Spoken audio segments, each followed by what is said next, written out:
Welcome back to our coverage of the Midseason Invitational, coming to you live from Florida. You're getting a look at Huni, Fevivin, and Shock throwing out some swag to the crowd just a few minutes ago. But now, it is time to head back into the action with Game 3 between Edward Gaming and AHQ Esports Club. Gentlemen, this has delivered. The stat coming into this one was both teams had over a kill a minute, and you know what? They're staying true to it, baby. It has absolutely delivered, and a lot of promises are coming true in this one. Yeah. But one promise that's about to be broken is Westdoor saying he was going to be in the finals. Last year, Koro, Clearlove, and Pawn knocked him out of the World Championship. Yes, here. They are about to do the same in 3 straight games. Backs against the wall. AHQ need to pull out something. Get him back into this one. Going back to game 1 bans here for EDG with the Z coming inside to ban the Maokai, so expecting that to be the first rotation pick from AHQ on their side. We've obviously seen Kalista being first pick before from EDG. If I'm AHQ now, you're down 2-0, you gotta try something. I would leave something like Rek'Sai and Kalista open and say whichever you don't get, we take the other one and we try and use that one pick for standard lanes if possible, and use that to try and snowball. You gotta make sure you pinch it too. Of course, if you take, you know, the Hecarim and they take Nara, it's not a big deal. If you take Rek'Sai and they still get the... Yeah, that's what they're doing. Yeah. And you know, if Edward Gaming still got something they really care about. So here's the Urgot, but Kalista, of course, is still open. Nara can be taken, it removes all the other great top laners we've been seeing in the series as well. Yeah, if Urgot had been the first pick, I don't think AHQ would mind that because they want Kalista Rek'Sai. Edward Gaming has shown, yeah, we know what picks you want. We just showed the 3 that we're talking about here. I like the Hecarim ban, it has to happen. You cannot give Hecarim to Koro. This obviously is risky. Deft is a fantastic Urgot player. Really shines in these big team fights. But if you're AHQ, you gotta take some chances. This may also pull out the Alistar pick, which we thought would be something that would go between the teams throughout this best of 5 series. And now with AHQ to kind of see what they want, that Urgot pick is definitely playing on their minds here for Deft. Yeah, so AHQ don't have to pick Kalista because of Urgot already being locked in. We expect it to go to Deft, so they can take Thresh, or maybe they can go for the Gnar to take that away from the top lane. We've already 2 bans here. Meiko has been great on Thresh though, setting up so many picks for the team, so I understand why they would take it. But honestly, if you go now Rek'Sai here, you secure a fantastic 2-on-2, strong team fight as well. We know it's going to be the Cinderhulk Rek'Sai, and you take that Gnar away from Koro with Maokai and Hecarim being banned. Yeah, I think this is definitely the most likely 2 champions to grab. Now, it does allow the Sejuani for Clearlove. The junglers were not really pinched. I'm actually still a bit surprised to see AHQ ban the sort of weak 1v1 team fight mages away from Pawn. I actually want to see them let him play these AoE mages and just let Westdoor counterpick and play a Fizz and just wreck the matchup 1v1. That's not AHQ's plan here. They want to get rid of the team fight power, but they still got to get through things like Kassadin, who are carrying games for Edward Gaming. Just like you, Pastry Time was a little shocked they let Pawn roam free on his Kassadin last game. So definitely something that they felt comfortable with. We'll see what they do this time. There it is, Deficio. You did say the Thresh plays from Meiko. We're on point this time. It looks like it may happen again. I'm surprised to say Clearlove fake Gragas. He's typically not gone for that champion, only when Rek'Sai and Sejuani are both off the table. But Clearlove saying, okay, I will hold up to your early game aggression. These are the 2 most common strong early game junglers while still being tanks. Gragas is generally a pretty good pick into Rek'Sai. Once you get a few levels, you can start handling it pretty well, and your 2v2 skirmish as a jungler as Gragas is fantastic as well. So I quite like the pick for Clearlove, showing he has multiple ones he can play. Spawn was talking about how Nunu hasn't been shown yet from him. But AHQ, we know they're going to go for Kalista. That's one of the reasons they didn't ban it, to say, okay, you get Urgot, ran off, we take Kalista later on. They go for it. If they lock in an Annie, that's quite an aggressive lane. You obviously don't really want to throw in Annie into the enemy team, but you can now have her flash tippers and then pull her back out in these team fights, and she can get another rotation of spells to land another stun later on. And also just together, the poke they can apply in the 2v2 lane is very strong. They have to try and force it. Yeah, Annie, the longest range support commonly played in League of Legends, really good at triggering that W. 12% max health up until level 13 and 14 when you put another point into it. So AHQ, the 2-on-2, definitely strong for them. Urgot Thresh, of course, also a scary one, so a 2-on-2 would be very volatile here between these 2 teams. Yeah, Urgot is not the greatest lane swap AD carries. That could show that EDG want to go bottom lane already, and AHQ might just go down there and meet them. But there's always this mind games going on. Ooh, indeed. Now, Aurelia is a champion that needs a nerf. Thankfully, it happened just last month. I like the reference, though. I always really liked Aurelia into Gnar. It was commonly considered the counter pick, but we had recently seen Aurelia pick into that matchup and not do very well. TF in for Pawn, Fizz in for Westward. This is the style I want to see AHQ use with the abusive Fizz matchup. Aurelia versus Gnar, though, very tricky. It is very tricky. It can heavily snowball either way, honestly. Once Aurelia picks up Sheen and Phage, she's going to look to go very aggressive when you're in mini Gnar, try and get that kill here. We know the junglers are going to look towards the top lane as well, because when you have an Aurelia, you better go gank for that lane, because in order for it to be effective, or be as strong later on in fights, she needs to get going early on. So Edward Gaming here, not looking to lane swap. Urgot is a weak lane swap AD carry, and you'd never want to put Aurelia in a lane swap. So they're definitely looking for standard lanes. AHQ should know it. Meet them down in the bottom lane 2-2, and we're going to have to see the jungle action in the top lane. Who can win out? I like it because both of these teams almost mirror each other anyways. We've seen it in the beginning 20 minutes of each game. A lot of bottom lane focus for these AD carries. They have some of the highest 1 and 2 kill participation in the tournament for AD carries. So why not get these guys going? Deft on his Urgot and on the Kalista. So almost everyone going to play the cream of the crop for their champion pools here. I think the early aggression definitely coming out for both these teams, and it really could be any lane. AHQ known to camp bottom, but top and mid just as likely. And head over to Twitter and update your picks for this semifinal. You know the deal at LOL Esports, using either hashtag EDGWin or hashtag AHQ win. We are about to get on to the Rift. It has been a long day, and AHQ would like to make it longer for you with some wins of their own here in this best of 5 series. Game point for EDG in the semifinals of the Mid-Season Invitational. Of course it is, the TSC. Why not? All right, let's see what's going to happen here between the two teams. EDG want to try and get standard lanes in this game, despite lane swapping twice before. And then it's going to be so much about Koro in this top lane. The Urgot Thresh should be able to handle themselves fairly simple in 2v2. Can we snowball the top lane here for EDG? Otherwise, the pick is really going to get outscaled by a Gnar. And it's tricky because there's so much that's important around the map. Left untouched entirely, Ziv can just push forever in Gnar versus Aurelia, and the minion wave will be too big for Aurelia to ever win that fight in any meaningful capacity. But if you push all the time, of course, it means Klilov wants to gank you, and Mount would have to track him. That said, we know AHQ ganks bot lane 24/7, and that's another pressure point that EDG has to deal with. That's the thing here for AHQ. If they manage to secure a maybe early Rift Scuttler or a good ward for Ziv in the top lane, he can play very passive and say, I'm not going to fall for potential gank coming in from Clearlove, and instead have Mountain put focus on the bottom side of the map. Because mid lane, you obviously want Westdaw and Fizz to get a good start so you can keep jumping the Twisted Fate so you can stop him from even moving around the map. And also you want to make sure Anne has a great time in lane. So I can definitely see HQ leave the Gnar alone and say, just play safe. We're going to snowball 2 other lanes at once. Slow movement in here from EDG. That ward did see them a little bit ago, but not the full team moving through here. So Deft was only one seen place his. Let's see what they can get out of this. Gonna go and stop the Grump. AHQ haven't spotted them yet. There's a ward being placed. That's gonna be a flash at least. And a gold card right onto Anne. The body slam as well. Down he goes. First blood for Deft. And Clearlove gets the first jungle camp. So a ward gets placed over the wall. AHQ had nothing in the river to spot EDG moving in. Catch him out and didn't notice anything. He jumped down to 3 guys from EDG, ends up dying for it. Flash beam blown from Albus as well. Terrible start for AHQ in a 2v2 lane they were looking to take. See if they can get back into this one, and definitely needing to be a big factor in this one on Kalista. That lane is something they need to get going, and it's going to be even harder now that it's set back. Just 2 minutes in, EDG find their first kill, and it was only Koro that didn't get anything out of that. So everybody's starting with a little something extra.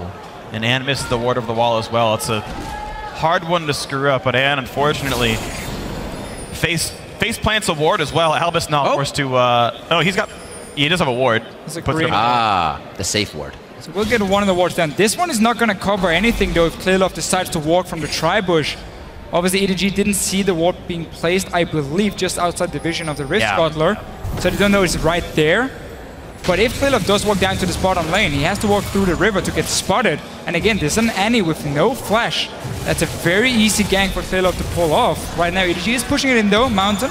We talked about this early start he can do where he takes a Rift Scuttler on the top side to allow the Gnar also to play aggressive. Because in the start, before Aurelia gets items, Gnar can really push her down, get some good trading with her, but it requires him to stay safe in terms of warding. But speaking of staying safe, Mountain is taking this blue buff on top of a ward, realizes that Pawn has come to stop this, and Mountain has got to be real careful because Clearlove is there as well. There's the Wolf Spirit spotting them all out. What a great smite on that. Saved his life coming in from Pawn there, and it looks like he doesn't get too much after that, but Mountain's able to do a little bit of harass inside the jungle of EDG.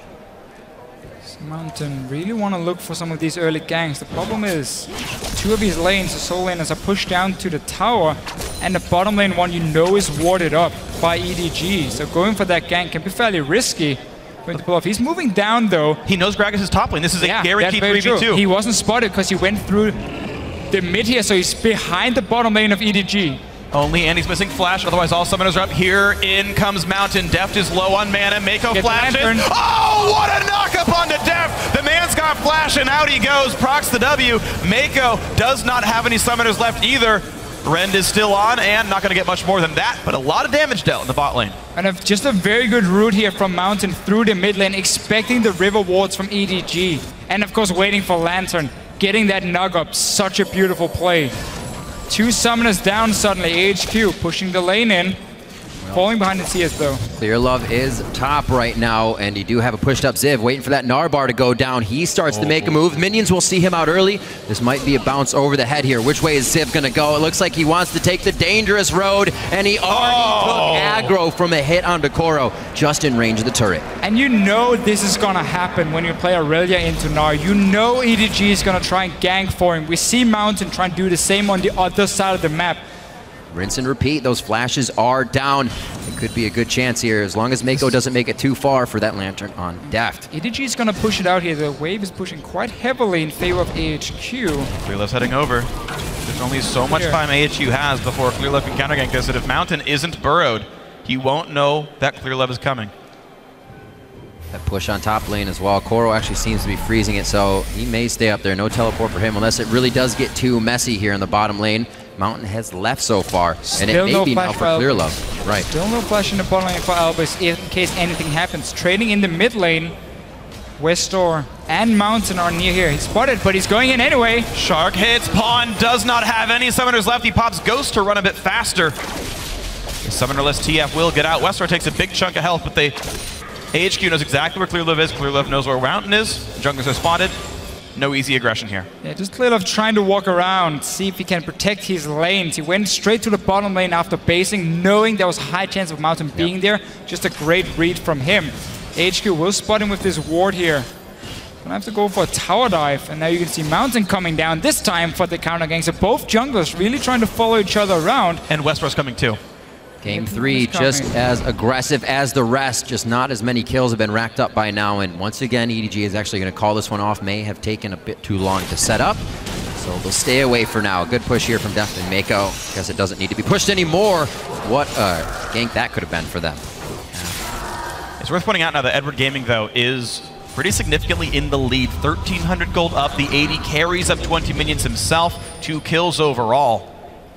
It's looking good for the blue team. But this gold difference between 80 carries is going to be such a big problem. Urgot is obviously one of these 80 carries who doesn't need 1,550 gold when he goes back for BF Sword, because he needs like Brutalize, he needs Tear. All these items like 700 gold, 1,300 gold-ish around that time. So he has more ways of going back and getting a small power spike, where Kalista in this matchup really needs to get BF Sword on her first back. Otherwise, she cannot effectively have enough burst to trade with the Urgot. But the gold on Anne here is obviously very low. 36 CS, just picked up boots. Yeah. Nothing else. He is so weak at this point. EDG can at any given time take this bot lane tower with Deft, then start a dragon fight because your Urgot is so much stronger, and then swap him simply to mid lane after or top, even if you want another outer turret. For now, you just keep ganking for Koro. Because, well, nobody's there to help. The second hop doesn't do much there, and Ziv's going to go down right away. Doesn't get the bounce off the minions from what I could see. EDG picks up a very quick and clean kill, but with 3 guys top lane, AHQ right away says we want Dragon. It might just work out for him. And already a difference in Pawn's use of TF there. A lot of the times for Westor, it was with the team controlling and then the fight. Pawn's already off as he hits 6 and 7 to the side lanes to control things. AHQ do get their first Dragon, but we saw these going back and forth last game. The best they can do after 3-man ganks your top lane is, of course, taking the Dragon. Wouldn't have been able to get it had a fight being set up by EDG simply due to how weak Anne is at this point. So to get Dragon at least, the problem is your Gnar is now 0-2. Enemy Aurelia has been off to a great start. She's going to get Sheen very soon, and then these trades are going to be very one-sided between them. Clearlove will want to go back for another one. Yeah, and even though AHQ wants to camp for Anne, TF Aurelia can just explode her in a team fight, and both those champions are doing well. AHQ is spamming wards in the bot lane. Mountain's got a ton of the inventory trying to control this bottom jungle, trying to snowball that bot lane, but it might not even be enough as Ziv is in a dangerous spot right here. Not getting any easier for AHQ. You're just talking about ways to lock down Callista. They've got it. Ways to keep locking down Ziv. He's a bit slipperier, if you will. Words are hard. It's a slippery word. Yeah, but they do keep control in that top lane. 9.5 minutes in. Pawn with his little bit of roam, making sure everything is safe around the map here to clean up the wave accordingly. That Chalice up right now on Westor. Yeah, but with Clearlove showing top lane and not getting anything, it opens up for Mountain to go for gang in the bottom lane. They might try and go for a dive here. They have ward down for teleport. TP comes in as well. Mountain gets the knock up one more time on a death. Flash stun will land on Urgot. Counter TP in from early, but in comes Westor. Looks for Mako. Giant 2-man Gnar roll gets 1. It's going to get 2. There's the 2 kills picked up. So we keep talking about how AHQ can just say we don't want to try and fight top lane because we know you're going to camp it. Instead, we try and snowball the other lanes. 5 members in the bottom lane. TP used, got the 2 kills, will get the tower as well from Anne here. So very important that AHQ start getting some gold for this AD carry. Well, using this time accordingly as well when they were in EDG's jungle. Very deep wards placed as well so they can react, rinse, and repeat if they want to towards that bottom lane with a lot more safety. Edward Gaming, though, they have so many other tools at their disposal. Despite all these good ganks by AHQ, EDG's still up 1,000 gold. And they've got a Fed Aurelia and a Twisted Fate who is going Athene, so he's going to survive a little bit better in the one going against Westor, but there's so much split push power from EDG. You can see them knocking down that mid lane turret that we wanted to see against a melee assassin in the mid lane. A lot of maps to go for Edward Gaming. A very standard play from Clearlove. He loves just walking into the lane when he knows they can put pressure on a tower. Just walks in, helps taking it down. Has to disengage from Gragas as well. So yeah, Fizz not able to defend if you're already standing there pushing the tower. Can't really E into the minion waves and then being caught. And I mean, why not just go kill the Gnar again? There may be a lot of wards on the bottom side of the map, but that is not where EDG is right now. The Destiny onto Ziv one time after the other. They keep going back. Koro tanks out one more shot. He'll be all right with 200 HP. And there's no push that can really come from AHQ here. They weren't ready for anything. Not going to be able to act on anything. Another turret for EDG. They went from mid to top and get a kill with it. Yeah, get everything they want at this point here. Wouldn't even care if they lost the bottom tower with all the gold they're getting on the top side. But Anne is still so weak that on his own, he's not able to get close to this tower. Deft is a lot stronger, so they're going to need to invest more members on the bottom side. But remember, they used teleport before. Westor had to roam down. Now he lost his mid tower, so EDG can even start warding in the lane and spot where the Fizz is moving around the mid here. Mountain, though, he's looking for that one gank. Once again, can he knock up? Yep. Oh, one time. Again, he does it. Twice for Mountain. He could be going down, though, a little too close to the turret. Daft is bleeding. He gets hit up as well just at the end by Albus. And it looks like they throw him to safety. Oh! He may be able to take out Anne as well. Transcendent Blades wears off, or Transcendent Blades, I should say, as they're on Anne. It's still a triple kill as Mako comes in with a follow-up hook. He already had Trinity Force at 12 minutes in, gets the reset off the enemy support. And Koro is putting his carry pants on in this game. He got some pressure from Clearlove, and it's working out beautifully. EDG simply just managed to use every gank in the top lane to feed Koro so much, and every time AHQ try down here, it just seems to go wrong. They got the 2 kills before, but that's been it from them. Anne has been very far behind. Koro returns just running straight from base. We're 24, 12 minutes in. Triple kill, 5-0. think we've all tried playing AD carry against the Fed earlier. It's not very fun. Yeah. Actually, Koro denied his own reset with his ultimate. He actually couldn't dash back into Kalista there because the ulti did too much damage. I rarely see that happen, but it did here, though. Koro gonna make life miserable. Imagine facing a 5-kill Aurelia as Nar. She's got boots, almost Merc Treads now as well. Oh, man. Koro can do whatever he wants. EDG has just become more confident in their engagements each game. A very leveled game to game 2 where they exploded a little bit past 20 minutes, and now right out of the gate, 7-3, that 4,000 gold lead. And Koro, he could probably 2v2 or 2v1 this situation without too much of a problem. Getting thrown back into the wall. He does get assistance from ClearLove. Oh! Albus coming from the side though. He flashes just out of range. Albus has no help to give in this fight, and a double kill as ClearLove is there just in time. EDG just knowing exactly what AHQ wants to do, and they're here. They're already so far ahead. If you look at just some of the members with the items, Westor, we got a bot lane tower for his team. And he's the one player doing well on this one, but it seems like he just can't have enough impact on this game, and he can't get kills faster than Koro is, certainly. And Anne as well, forced to just rush Hurricane. Add some wave clear. We have the Fizz mid lane, so you need something to defend your towers. You know EDG has so many ways of pushing him down. Twisted Fate as well does so much damage to his towers. Albus, yeah. Well, that happened. That's going to happen again and again, by the way, because this jungle is going to be warded up by EDG. Let's see what Westor can do. He's on a ward.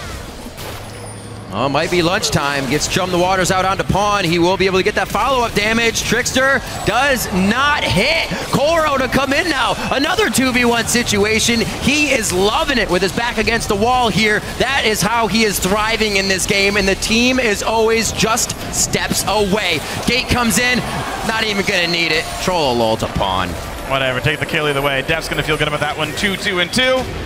Looking all right for this one, 12-3, and Dragon number 1 now on the plate. EDG happy to chop this one up quickly. Have it for the second course. Very far in the lead now. And the 1-3-1 setup we're going to see from EDG now is just going to allow them to push every single lane down and still look for picks by just having Aurelia and Twisted Fate move from the lanes into the mid lane if HQ tries anything. Early distortion on Twisted Fate as well. You have double mobility summoner and ghost and flash, so it's a very gold efficient upgrade, and also really helps if you're sitting in these side lanes where you might have to escape from a potential 3-man gank. That's going to happen. Then you just buy time, wait for EDG to take something elsewhere. And Freaky, we were talking a little bit earlier, these games are crazy. They do just keep fighting, but once a team gets a hold, it's kind of a calculated crazy. Yeah, I mean, Edward Gaming have such big leads, and props to them. Really have to celebrate how well they are using these advantages. Koro didn't even have teleport, but he walked down to bottom lane off a recall, being like, there's probably a fight down here. I've got a Trinity Force, picked up a triple kill for it. Pawn constantly desking in and picking people off. Right. Very great play by Edward Gaming. It's just very good understanding of how HQ wants to play. You know if they're not investing time top lane trying to defend the Gnar, that they have to make ganks in the bottom lane. So every time there's a fight in the top side, EDG recalls and then walks straight down to bottom lane knowing, okay, Mountain is going to be nearby, he's going to go in for something, and we're going to try and counter gank it. ClearLove did it, Koro has done it. He has 6 kills, he has 5 assists. The noob has missed 1 kill. Up that kill participation, please. The flash in from Albus. Bit of a miss there.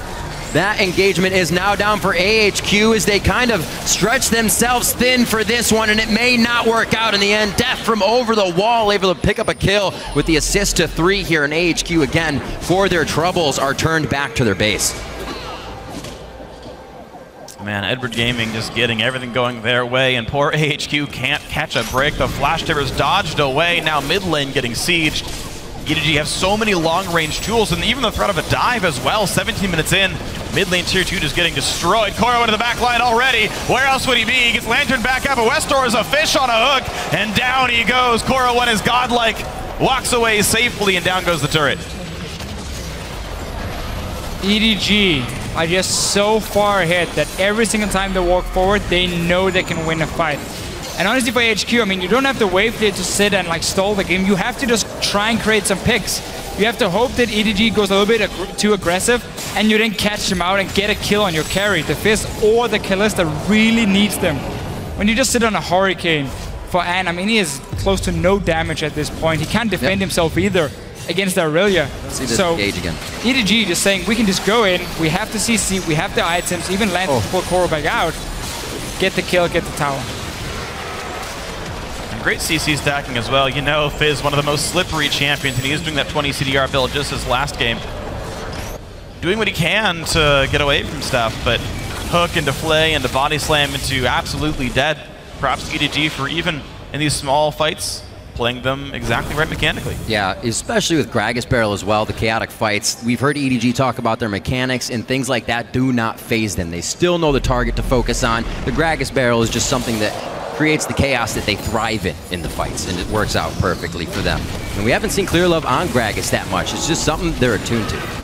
Yeah, it's also, again, when you are a jungler in this current meta, and there are like these really top-tier picks, you have to be able to play them in case things like Rek'Sai gets picked away. And obviously for Clear Love, he's been around for long enough. I mean, the guy has won, I don't know how many titles by now. Picking up a Gragas should be fair enough.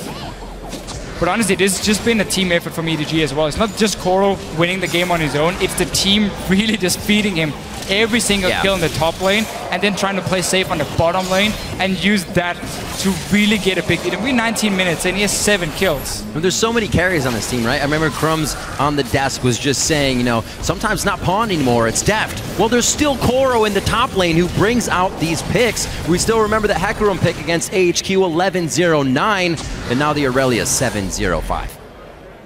It's good to see Edward Gaming so well-rounded, honestly. This lineup is very scary. It's the one that dominated China for so long in this split. It was a pretty close run during the playoffs, but looks like EDG in about as good a form as they have been in the last few months. And if the game continues going this way, they would be heading into the finals at a 9,000 gold lead so far in this Game 3, just crossing 20 minutes in as Baron comes in. That's usually the go signal for Edward Gaming to win the game off a buff like that. Yeah, we know that's going to be an option. Keep the Twisted Fate with the ulti on the bottom side just to push every single lane. Basically, you're just trying to shove AHQ into a corner. You just make the minimap even smaller for them so they can barely move outside the base without risking being jumped on by EDG, because they can't really win the fights in the side lanes. Koro is going to jump every single time he has the chance, and you cannot trade back with him. And then EDG now simply has to start warding up the jungle of AHQ, especially on the top side, so you have that Baron pressure. So you put a ping on the Baron, then you put a few wards in the jungle, you clear out these pings that HQ has around the red buff, and you simply make it impossible for them to ever walk in, because then they have to face check potentially 3-4 members and a Twisted Fate coming down as well.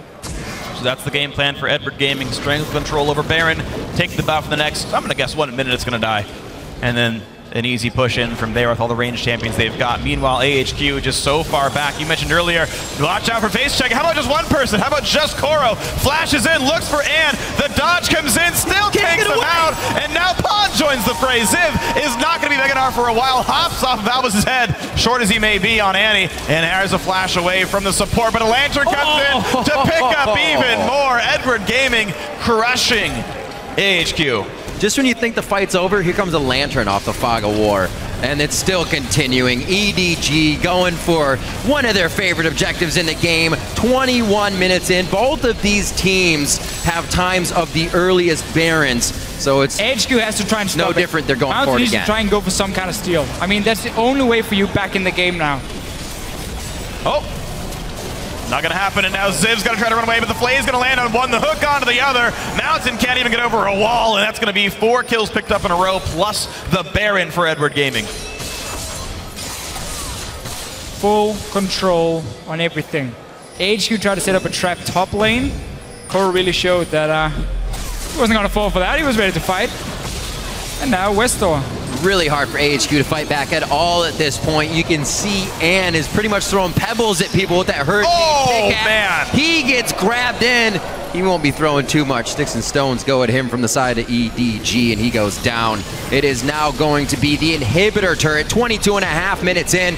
The Dragon is alive if they want to go and get that on the way out, but it looks like they should be able to grab the inhib as well. Koro wants more. And maybe they'll even just grab Albus on top of this one. Down goes the Annie, legendary Koro, 9-0-6. Now he's missed out on 5 kills for the team, so, you know, more noobness as the game goes on, but Dragon's up, they want it. Seriously, 5 is a lot to miss for a single target champion. They're only at a kill a minute here. I don't know what's going on.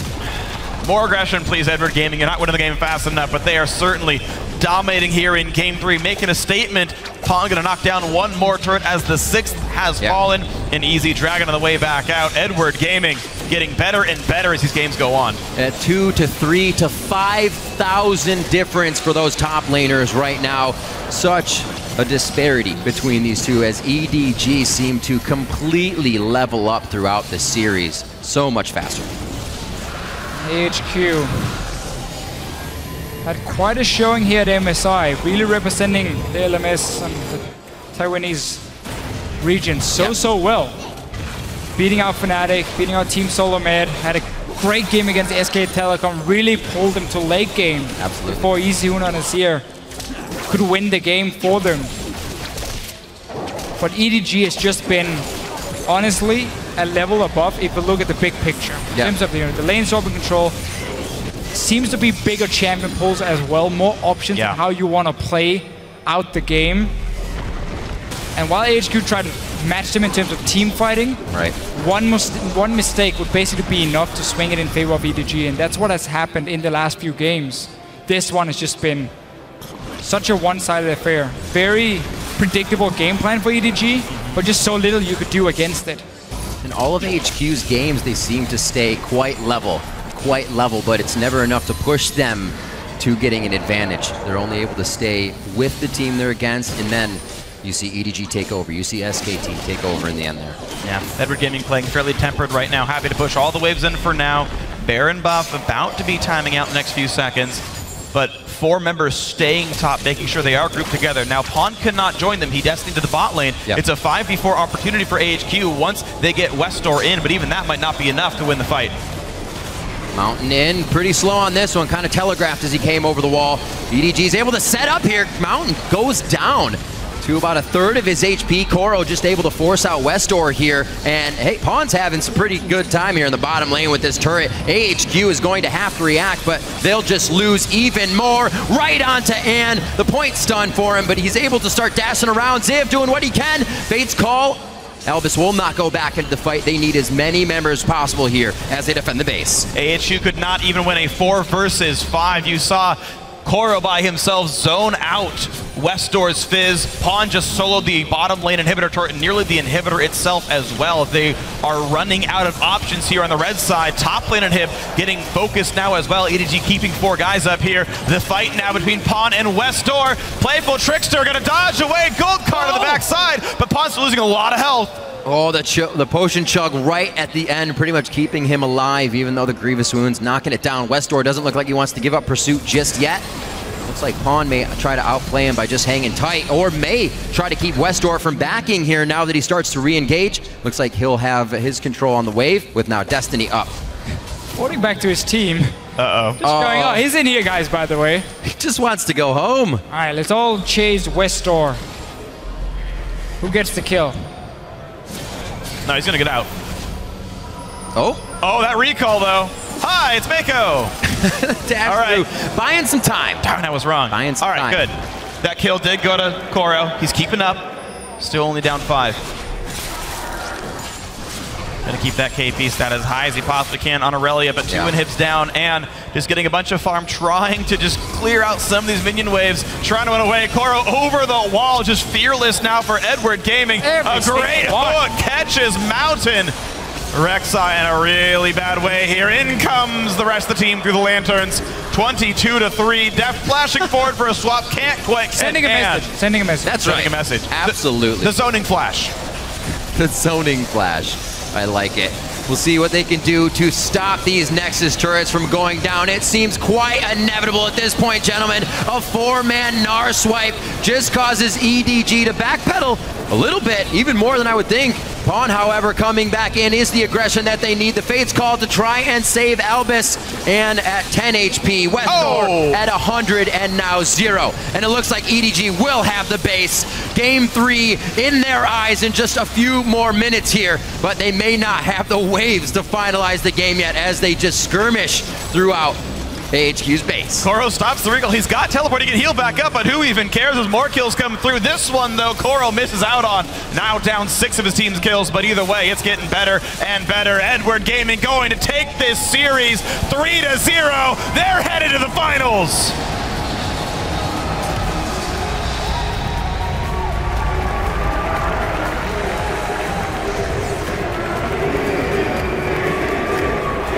Very well played matchup by Edward Gaming. Both teams coming out firing in that first game.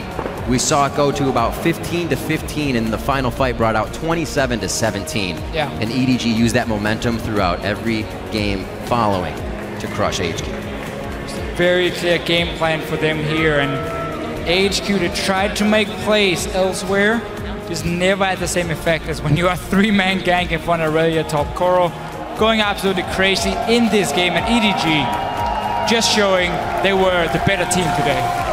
They were absolutely better, and that last game really showed it all. It showed the diversity of the Edward Gaming lineup. We know you guys like to gank the bot lane and try to get Ann ahead. Well, not only was Edward Gaming winning the 2-on-2, but Koro hard carried this game 12-0-7. The ganks for him absolutely worked, and he crushed people on Aurelia. Yeah. And now facing SKT tomorrow. When they played them early in this tournament, Tristana was locked in by Deft. He fell really far behind in the early game. They talk about how there were some mistakes. Not sure we're going to see that one, but I really want to see these two teams here, because EDG has shown an ability to play such a good early game, and that's where SKT has struggled. We saw the Fnatic game, they would fall behind. Right. This matchup is going to be very, very close in the final. And when you're seeing a team play aggressively, it's so good to have multiple ways of bringing it out. AHQ eventually got predictable. You saw the ganks to the bottom lane get outplayed, but the fact that Westor is known to hard carry, the fact, or sorry, Koro can hard carry, the fact that Pawn is known to carry, the fact that Deft is known to carry, a multi-pronged threat team is a good thing to have here. EDG definitely can match up very well in this. Pitchforks are multi-pronged, right? Stab. Tridents for Pawn. Tridents for Pawn. He took the fizz away. I know. Grabbed his trident and took AHQ down. EDG now facing SKT in the finals. Going to be an amazing matchup. This game stayed again a kill over a minute, so I'm sure we're going to get the same thing out of the finals. It's going to be fantastic. We obviously have an awesome analyst desk to break down the game, so we're going to throw it over to Dash and company to do so. Thank you, Riv, and great cast on the day. We're going to get a word with ClearLove in just a minute, but first we have a lot to discuss with that 3-0 victory. And we said it earlier, I'm not sure we can call it clean, but we can call it decisive. 3-0 EDG rolling into the finals with a lot of momentum here now. Yeah, they certainly do, and they got better every single day. We said day one, they looked very sloppy coming in. Pick ban, it was going to be an issue, but day two, they really picked it up now in this semi-final. They were absolutely dominant, very decisive in their play, and I think this is a team that they're just picking up momentum to get even better into the final. We thought they only had a kind of a dirty style of winning these games out, and I personally thought that this last game is how the first game should have gone, and perhaps that maybe EDG didn't have it in them to really buckle down and do it, but oh boy, did they surprise. They just completely wiped AHQ in that final one. Yeah, what EDG showed me today is that every one of their lanes can get ahead, and then as soon as they get an advantage in one of their lanes, they just search around for it. As soon as one person gets an advantage, they make them leave lane, and then they spill over somewhere else. Koro, after he got an advantage, he's like, I'm no longer top lane. I'm camping bottom, I'm TPing bottom, I'm going wherever I can. And they did that throughout this series. So that's something that SKT, looking forward, they struggled with that against Fnatic today, when it was like Huni can carry, Febiven can carry, and sometimes Steelback and Yellowstar. So that's going to be very interesting tomorrow to see how SKT deals with this. All right, we've got our interview ready, so we're going to come back to this in just a minute. But right now, Shox is standing by with EDG's victorious jungler. Thank you very much, Dash. I'm joined here by ClearLove after EDG locked in their spot in the finals tomorrow versus SKT. And what a performance it was. Congratulations. Well, the first game seemed like it was the hardest for you guys to kind of find out and adapt. How do you reflect on your performance in the rest of the series? 很恭喜你们拿到胜利。好像觉得你们和 AHQ 比赛，第一场比赛很最困难的，第二场、第三场好像很轻松。你对这一场比赛和 AHQ 有什么看法？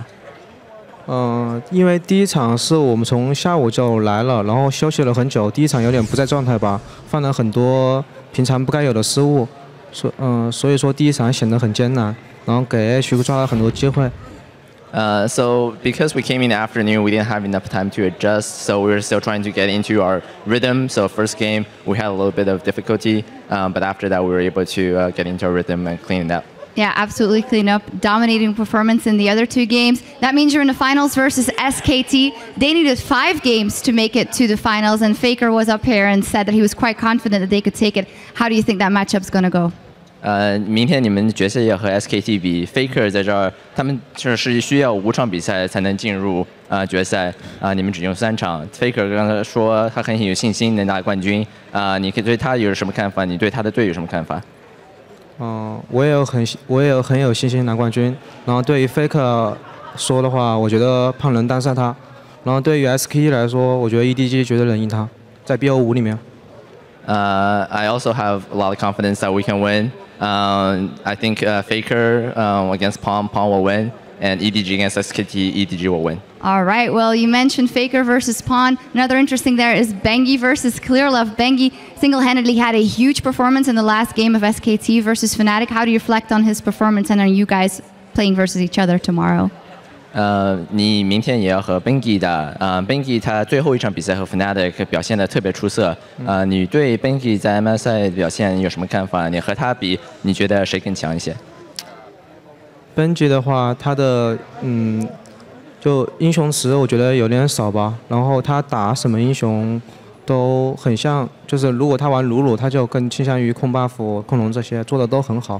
雷克赛的话就更倾向于干克这些。然后我觉得明天我跟 Benji 的对决，我能赢他。So Bengi, I think he has a very limited champion pool, but of the champions he does play, he performs very well on them. For example, with Nunu, he has stellar buff control, and when he plays Rek'Sai, he has stellar ganks. I think tomorrow when I play against Bengi, I will show that I'm better than him. All right, there we go. Thank you very much. Congratulations on a great tournament so far. We'll see them in the finals tomorrow. And for now, back over to you, Dash. Thank you, Shocks. Right off the tail end of that, Sheepy, I'm coming to you with that jungle matchup tomorrow. What are your thoughts? Yeah, I like his confidence, and I think he hit the major points there that Bengi has this limited champion pool, which he plays actually pretty well, the Rek'Sai and the Nunu. Never seen such a disgusting Nunu before. I hope that actually EDG realizes this as a team, that this is a weak spot they can hit, because I think that ClearLove showed that he is a jungler that is really aggressive, and if you don't shut him down or don't match the pressure, he's gonna be a pain in the butt. You know who else has a really good Nunu? ClearLove has a really good Nunu. Just saying, their Nunu Jinx combo, pretty devastating. All right, but I do want to go back to this idea of the EDG threats, because I do think that that could be a pretty large deciding factor tomorrow when we look at Koro in the top lane coming up big on Hecarim and Aurelia. You look at Pawn stepping up with that Kassadin. You look at Deft just applying pressure straight up across all 3 games here. Yeah, that's something that SKT failed to keep up with Fnatic today and showed a really bad showing. And ClearLove, that's the thing, is Bengi, you know, he can be like, all right, let's go, I can really go middle, I can really go bottom. ClearLove can go to any damn lane and even get kills for himself and then start carrying the game from there. So I feel like EDG have more options when the game just is on the jungler's shoulders. So that's going to be a big thing, is Bengi keeping track of ClearLove. And I think Bengi, if he does get the Nunu, I think it's going to be a great pick for them, because if he keeps ClearLove down, he stops the early pressure. And I'm personally looking forward to the bot lane battle of the Giants, Deft against Bang. I'm just so hyped for this one, because both are those Kallistas. I hope this either way both get Kallista, or one of them goes Kallista and just shows how strong he is. And I think that either way, bot lane it will be decided, or top lane it will be decided. I'm actually really excited about bot lane for a different reason. I think Mako is like the unsung hero of this team, and he got Thresh so many times, and I do not know how. His Thresh is so good. So I actually think that him versus Bang is going to be a tough matchup for Bang. Well, the unsung hero of EDG maybe, but there was one player that pulled away from the pack in that series, and that man was Koro. He played incredibly well the entire set, and his Aurelia performance in Game 3 was instrumental in locking up EDG's place in the finals. Not too shabby for the birthday boy, I'd say. Oh, I think he played a really needy Aurelia there and went for the kills, and actually I think that fits kind of EDG's style. And yeah, I'd like to see him more on those kill aggressive top laners. And he plays it all the time against Gnar, so now you really have to question the Gnar pickup because it's so strong. I like how he's not somebody that needs Clearlove to help him snowball. He can find these opportunities by himself, whether it's TPing on a 3-man gank bottom lane instead of a 4-man, or just getting a 1v1 advantage in the lane. So Marin really struggled with that earlier today. So I think that if SKT brings the game that they brought today versus what EDG did today, it's not going to be very close. Yep. Powerful top laners that open up the map and use TP to their advantage seem to be a weak spot for SKT. That's going to be a thing. And we saw those 1v5 Hecarim fights too, which were extraordinarily impressive. Now we know who will face off in the finals tomorrow, so let's pull up the bracket to see how it's filled out. SKT were taken to 5 games by Fnatic, but managed to pull out the win to lock in their finals berth. They will take on Edward Gaming, who swept through their semifinal series against AHQ Esports Club. So gentlemen, again, we looked at tomorrow's matchup specifically. How do we see that playing out? I think this is absolutely huge. I think that it will be actually closer than people think. I think SKT play extremely well against the likes of EDG. I think it's going to be a very long series. I agree. I think it's going to be a very close match. I don't think it's going to shake off SKT what they did today. They recognized what went wrong and they adapted very quickly in the 5th game. I thought that wasn't going to happen, but they proved me wrong, and I think they're going to prove me wrong again tomorrow versus EDG. And I think withering through the storm, both teams that we expected in the end are in the finals, and I think this is the matchup that I look forward the most. It's this kind of aggressive chaos TP tower dive style from EDG with the control style from SKT, and I really look out who's coming out ahead. Yeah, jungle pool is the thing in question here. What's Bengi got besides those 2 champions? Because we saw from Clearlove today, he could whip out a Nautilus on the spot. So, well, sure to be an extraordinary series tomorrow, but before tomorrow's finals, the day will kick off with a battle for the ages. A motley crew of casters will square off against a lineup of pros in an exhibition match that you won't want to miss. Playing for the casters, it will be Messiah and Xiao Xiao from the LPL, our very own Freak and Kobe, and the LCK's Cloud Templar. Making up the pro team is Besiktas's Thaldrin and Energy, Fnatic's Vabivin and Huni, and rounding out the lineup is TSM's Wild Turtle. We will be bringing you every minute of the action from the campus of Florida State University starting tomorrow at 2 p.m. Pacific Daylight Time, 11 p.m. Central European Summer Time. That does it for us here today. So now for myself, the casters, and the entire live broadcast crew, thank you for watching, and we'll see you tomorrow.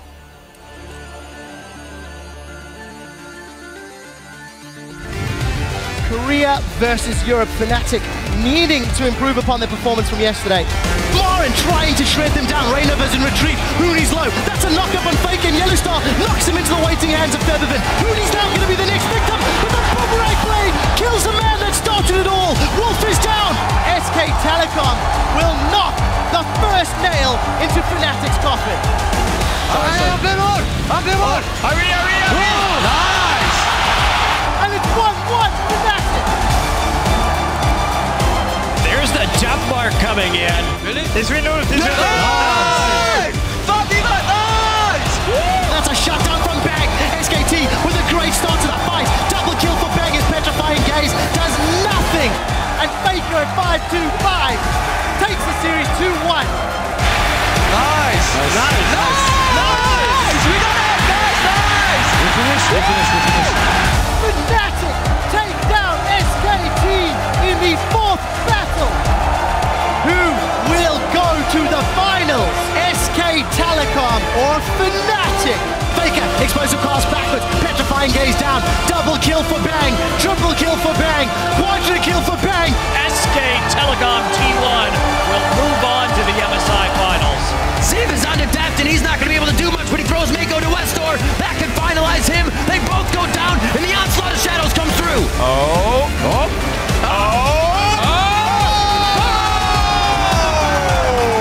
EDG takes game 1. Baron actually has about 1,500 HP. Nobody can really keep fighting for it, but they're trying to push everybody, so Baron is attacking them. EDG take game 2.